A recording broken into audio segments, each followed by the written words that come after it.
My hands wouldn't stop shaking as I stared at the phone number on my screen. Unknown caller. I almost didn't answer, but something in my gut told me to pick up.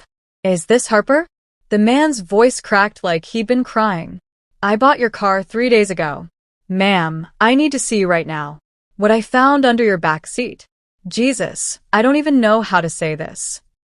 My throat closed up. The car. Grandma Cecilia's car. The only thing she left me when she died. The one thing that was supposed to be mine forever. What did you find? I whispered. He didn't answer right away. I could hear him breathing hard on the other end. Property deeds. Land titles. Investment papers. All hidden in a secret compartment. Ma'am, these documents, they're worth millions. But that's not even the worst part. My knees buckled. I grabbed the kitchen counter to steady myself. Someone's been calling me, he continued, his voice dropping to barely a whisper. Offering me serious money to burn everything. To pretend I never found it. They know I have these papers and they know your name. You need to get here now before. The line went dead. I stood there in my empty apartment, the silence crushing me. 3 days ago, I came home from my double shift at the diner to find my driveway empty. Just gone. Like my grandmother had never existed. Like her love meant nothing. Hi viewers, kindly tell us where you're watching from and what time it is. Warm welcome to the family. Enjoy the story.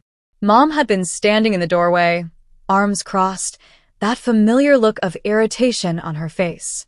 Your old car was an eyesore, Harper. I sold it. Your sister Brielle's turning 20, and she deserves a party she'll never forget. The car brought in $800. You should be grateful, I'm even telling you. $800. For Grandma's 1967 Mustang. The car she taught me to drive in. The car where she held my hand when I told her about my first heartbreak. The car she promised would take care of me. But now this stranger, this mechanic, was telling me there were millions hidden inside it. And someone wanted those papers destroyed badly enough to track him down. I grabbed my keys and ran. 3 days earlier, the world still made sense. I pulled into my driveway after a 12-hour shift, my feet aching, grease stains on my uniform. All I wanted was to collapse into bed. The driveway was empty. I blinked, rubbed my eyes. No. The Mustang was always there. Bright red, a little rusty, but mine. I walked around the house twice, thinking maybe I'd parked it somewhere else and forgotten. But I knew better. Mom was inside, watching TV like nothing happened. Brielle was on the couch beside her, scrolling through her phone, probably looking at party venues that cost more than I made in 6 months. Where's my car? My voice came out steadier than I felt. Mom didn't even look up. I sold it. Got a decent price too. $800 cash. The room tilted. You what? Don't be dramatic, Harper. You're 28 years old. You can get another car. Brielle only turns 20 once, and this party needs to be perfect. She deserves it. Brielle glanced up, a small smile playing at the corners of her mouth. She didn't say anything. She never did. Just watched while Mom tore my life apart piece by piece. That car was mine. Grandma left it to me in her will. You had no right. I had every right, Mom snapped. The title was just sitting in the drawer. Someone needed to be practical. You're barely scraping by anyway. What do you need a classic car for? I felt something crack inside my chest. That car wasn't just transportation. It was the last piece of Grandma I had left. Every scratch, every worn seat, every stubborn engine start, it was all her. Where's the title? I asked quietly. Mom waved her hand dismissively. Already signed over. The buyer picked it up this morning. It's done, Harper. Move on. I walked to the garage anyway. Empty. Oil stains on the concrete where the Mustang used to sit. And there, crumpled in the corner, was the receipt. I picked it up with trembling fingers. Sold to Felix Ortega. $800. My signature at the bottom. Except I never signed anything. I can still see Grandma Cecilia's face the day she gave me those keys. She was sitting in her hospice bed, skin paper thin, but her eyes were sharp. Alive. She grabbed my hand with surprising strength. This car is yours now, sweetheart. Not your mother's. Not anyone else's. Yours. Her voice was fierce despite the morphine. Promise me you'll keep it, no matter what anyone says. I promised. I didn't understand why she made it sound so urgent. Why her grip tightened when she said, no matter what. Everything you need is closer than you think, she whispered. Then she pressed the keys into my palm and closed my fingers around them. When the time comes, you'll understand. She died 2 days later. The will reading was a nightmare. Mom's face went purple when the lawyer read out the car clause. To my beloved granddaughter Harper Simone Reed, I leave my 1967 Ford Mustang to be hers and hers alone, not to be sold or transferred without her explicit written consent. That's ridiculous, Mom had hissed. A car? She leaves Harper a worthless car and me nothing. The lawyer cleared his throat. Mrs. Reed, your mother left you the house and its contents, valued at approximately $300,000. I'd hardly call that nothing. But Mom wasn't listening. She was staring at me with something ugly in her eyes. Something that looked like hate. I should have seen it then. Should have known she'd never let it go. That car represented everything Mom couldn't control about Grandma's love for me. And Mom couldn't stand not being in control. Now, driving toward Felix Ortega's auto shop, Grandma's last words echoed in my head. Everything you need is closer than you think. What did she hide in that car? Brielle's 20th birthday party had consumed our house like a wildfire. Every room was stacked with decorations, designer party favors, boxes of custom champagne glasses with her name engraved in gold. $15,000. I'd overheard Mom on the phone with the event planner. Yes, that's the budget. My daughter deserves the best. $15,000. I made $22,000 a year before taxes. Mom had even cleared out my old bedroom, the one I stayed in when I couldn't afford rent, to store the party supplies. My childhood photos, my books, everything boxed up and shoved in the garage. We need the space, she'd said. Like I was just taking up room. Like I'd never mattered at all. Brielle never asked for any of it. But she never stopped it either. The worst part? Mom had used my inheritance fund. Grandma had left both of us $10,000 each for future opportunities. Mine was supposed to help me go back to school. I'd been saving it, protecting it, dreaming about finally getting my teaching degree. Last week, I'd checked the account. Empty. Transferred out. When I confronted Mom, she just shrugged. Brielle needed it more. You'll understand when you have children of your own. Sometimes you have to sacrifice for family. But I was family too, wasn't I? I'd gone back to my apartment that night and cried until I couldn't breathe. The next morning, I came home to find my car gone. Mom had even forged my signature on the title. I found the original in her desk drawer, my name practiced over and over on a scratched piece of paper until she got it right. She'd planned this. Calculated it. And I'd been too blind to see it coming. My phone buzzed. A text from an unknown number. This is Felix. Where are you? Someone just tried to break into my shop. I called the cops, but you need to hurry. These papers. Harper, your whole family's name is on them. This is bigger than you think. I pressed the gas pedal to the floor. Felix Ortega's auto shop sat at the edge of town, surrounded by chain-link fence and security cameras. When I pulled up, 2 police cars were parked outside, lights flashing. A man in his 50s with grease-stained hands and worried eyes waved me over. Harper. I nodded, unable to speak. Come inside. Quickly. The shop smelled like motor oil and old metal. Felix led me to a back office and locked the door behind us. On his desk sat a shoebox filled with papers, yellowed with age.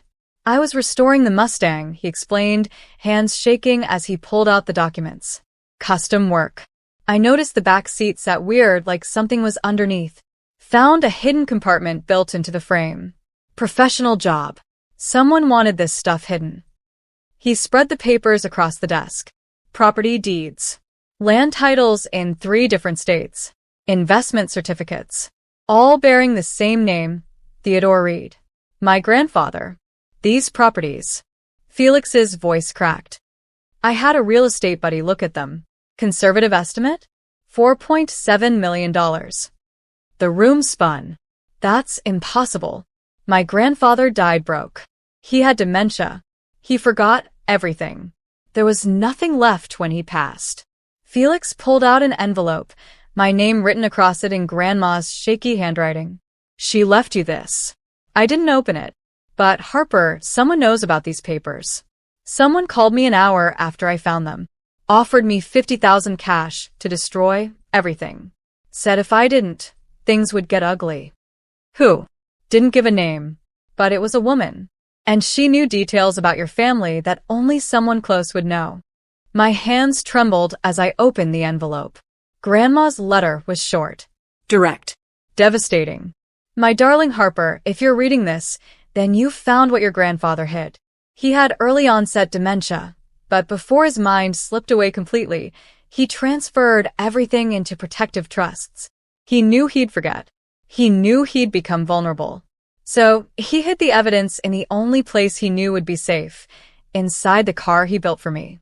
Your mother can never know about this. She will destroy everything out of spite and greed. She's been looking for these papers since your grandfather died. She found my diary 5 years ago and learned the truth. Trust no one but yourself. Love, Grandma Cecilia. The office phone rang. Felix hesitated, then answered. His face went white. He handed me the phone without a word. Hello, Harper. Mom's voice was ice. I think we need to have a conversation about that car. And whatever lies you're planning to spread about our family. Come home. Now. Or I'll make sure you regret ever being born. The line went dead, but the threat hung in the air like poison. I drove to Mom's house with Felix following behind in his truck. He refused to let me go alone. If she's desperate enough to threaten you, she's desperate enough to do something stupid, he'd said. The house looked the same as always. Perfect lawn. Perfect flowers. Perfect lie. Mom was waiting on the porch. But she wasn't alone. A man in an expensive suit stood beside her, briefcase in hand. Her lawyer, Harper. Mom's smile was poison. So glad you could join us. This is Raymond Cross. He specializes in estate law. I clutched the shoebox tighter.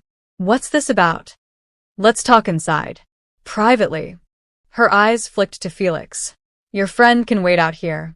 Felix stepped closer to me. I'm not leaving her alone with you. Mom's mask slipped for just a second. Pure rage flashed across her face before she composed herself. Fine. Everyone inside. Let's settle this like adults. The living room was still covered in Brielle's party decorations. Balloons. Banners. $20,000 of excess, while I worked doubles just to eat. I know you found the papers, Mom said, sitting down like she owned the world. And I know what you're thinking. But those documents are meaningless. Raymond Cross opened his briefcase. Your grandmother was suffering from dementia in her final years. Any legal document she created or hid during that time can be contested. We have medical records proving her mental incompetence. My stomach dropped. Grandma wasn't sick. She was sharp until the day she died. That's not what her doctor's records show. Mom pulled out a file. See?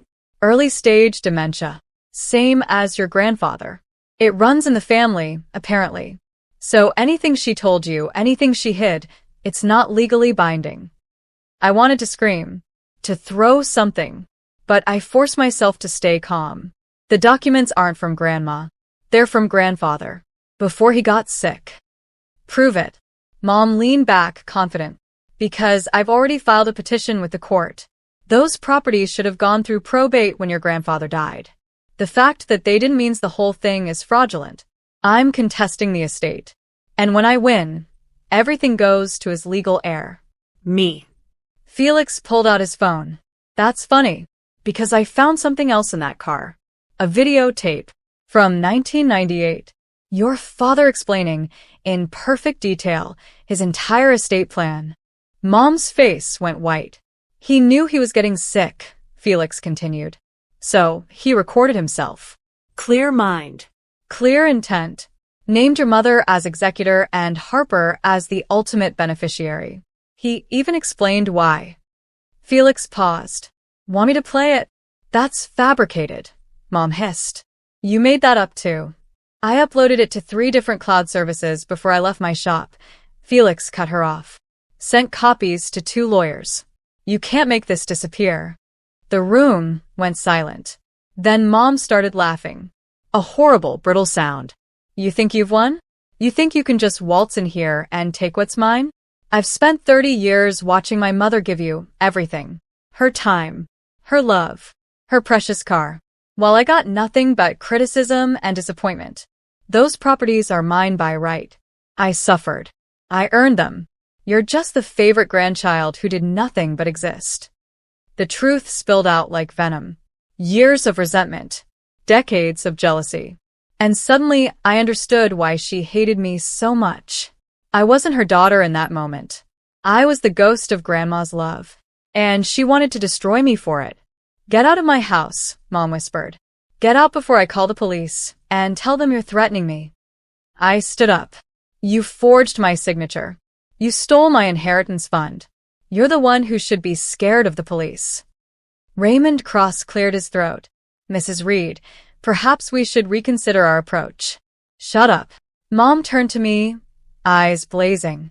You have 48 hours before I bury you in legal fees you can't afford. I'll drag this out for years. You'll spend every penny fighting me, and in the end, you'll lose anyway. Because that's what people like you do. You lose. I walked out. Felix followed. Behind us, I heard something shatter. Mom was breaking down. But I didn't care anymore. In the driveway, Brielle was sitting on the steps. She'd heard everything.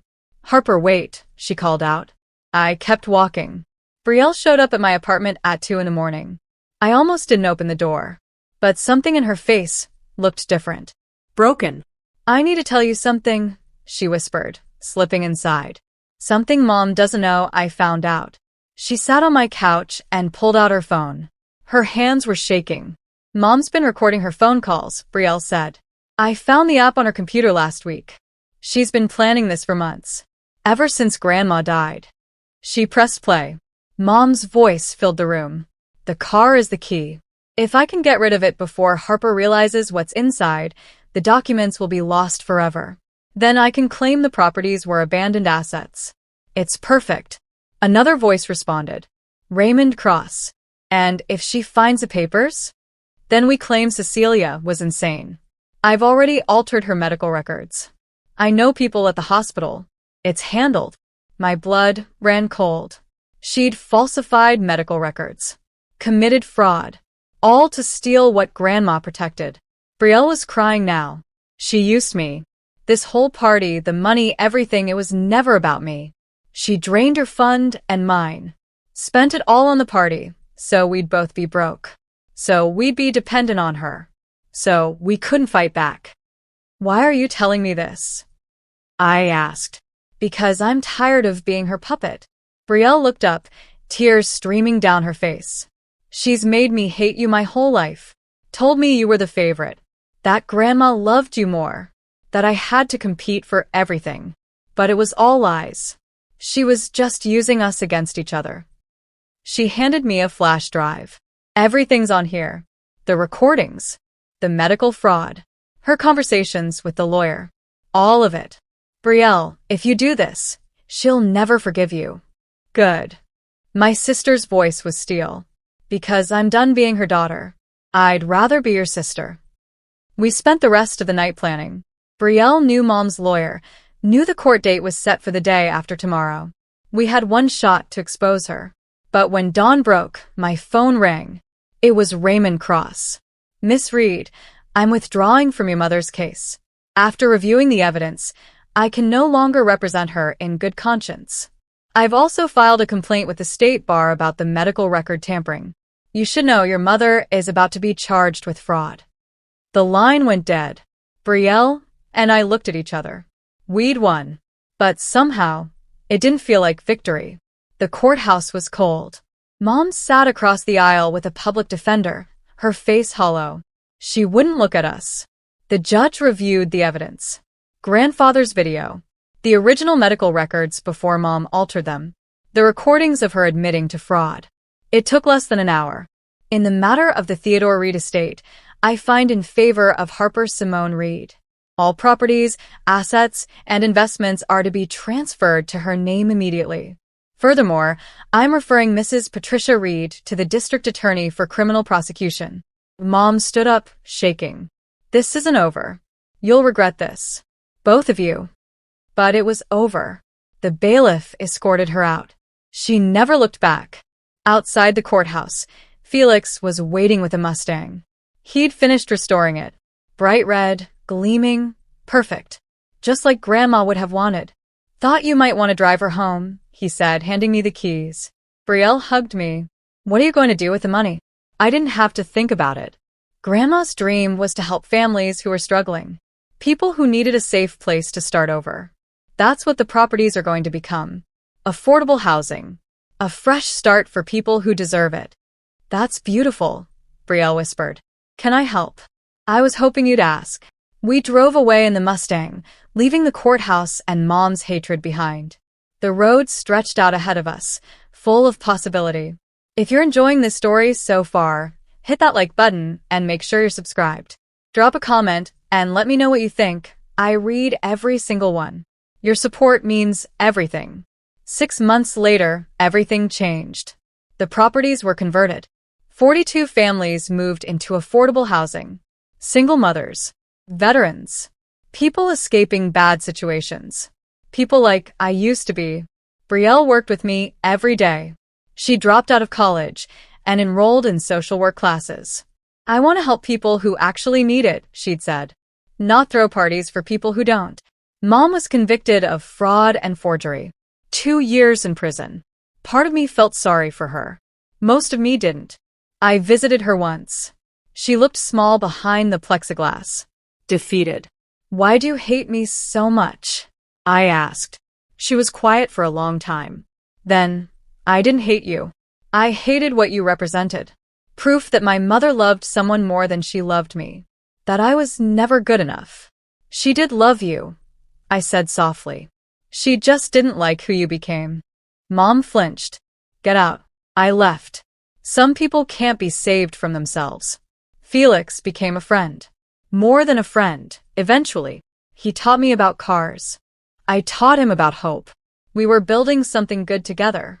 One evening, I sat in the Mustang and opened Grandma's letter again. There was a second page I'd missed, stuck to the back. Harper, my darling girl. You're reading this because you found the truth. Because you didn't give up. I'm so proud of you. Money can't buy character. It can't buy integrity. Your mother never understood that. But you do. Use these resources to build something beautiful. Don't let bitterness poison you. That's what destroyed your mother. True strength isn't holding grudges. It's choosing grace even when you have every right to be angry. Be better than what hurt you. That's the real inheritance I'm leaving you. All my love, Grandma Cecilia. I folded the letter carefully and put it back in the glove compartment, next to an old photo of Grandma smiling behind the wheel. The sun was setting. The sky was painted orange and gold. And for the first time in my life, I felt free. Today, I sat in front of a new housing complex with Grandma's name on the sign. Cecilia's Place, where fresh starts begin. Families were moving in. Kids were playing in the courtyard. Hope was everywhere.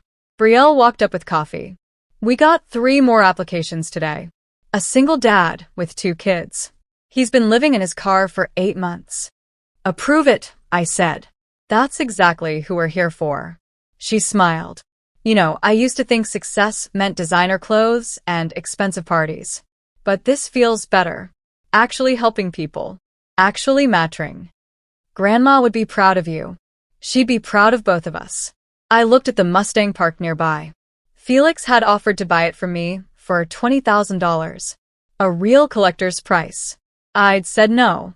Some things aren't for sale. That car taught me everything I needed to know about love and legacy. It wasn't about the money hidden inside. It was about what Grandma trusted me to do with it.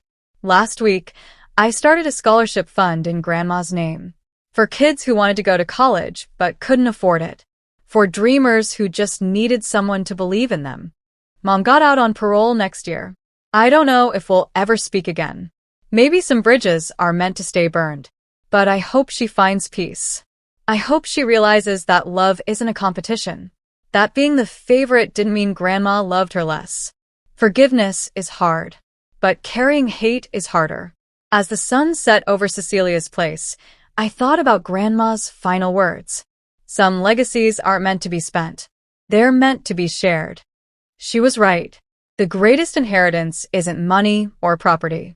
It's the chance to make someone else's life better, to turn pain into purpose, to be the person you needed when you were struggling. That's the legacy I'm building. One family at a time, one act of kindness at a time. And somewhere I know Grandma's smiling. If this story touched your heart, please share it with someone who needs to hear it. Subscribe to the channel and turn on notifications so you don't miss our next story. Drop a comment below and tell us your thoughts. Your words inspire us and help others who might be going through something similar. Let's build a community of hope together. Thank you for being here. Thank you for being part of this family. Until next time, remember, you're stronger than what tried to break you.